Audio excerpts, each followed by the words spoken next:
नमस्कार, शुभ सकाळ। आज तिसरा दिवस आणि आज मी नाश्त्यामध्ये व्हेजिटेबल उपमा बनवणार आहे। त्यासाठी इथे मी एक कांदा बारीक चिरून घेतलाय, 5 ते 6 मिरच्या, गाजर आणि टोमॅटो चिरून घेतले। हिरवे वाटाणे मी उकडून घेतलेले। पॅन मध्ये तेल गरम केले, तेल गरम झालं, यामध्ये मी मोहरी, जिरं आणि कढीपत्ता टाकलाय।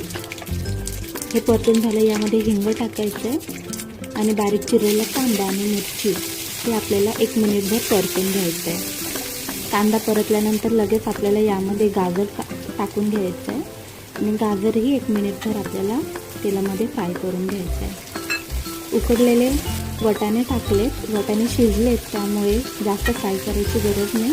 टोमॅटो टाकून घेतलाय, टोमॅटो छान सॉफ्ट झाला की आपण भाजून घेतलेला रवा यामध्ये ॲड करायचा। रवा यामध्ये छान मिक्स करून घ्यायचं आहे आपल्याला। आता चवीपुरतं मीठ टाकायचं आहे, मीठ टाकून पुन्हा मिक्स करून घेऊया। मीठ सगळीकडे लागलं पाहिजे रव्याला। साईडला मी पाणी गरम करायला ठेवले। 1 वाटी रवा होता तर 2 वाटी मी पाणी गरम करून घेतले।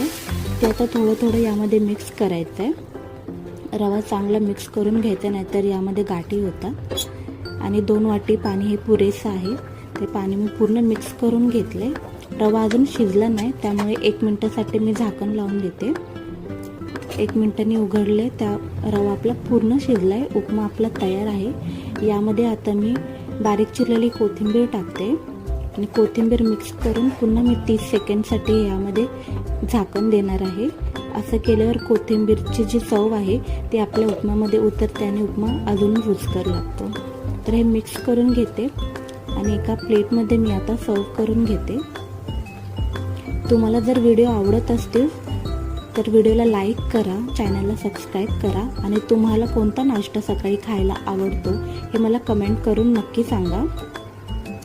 या नाश्ता करायला।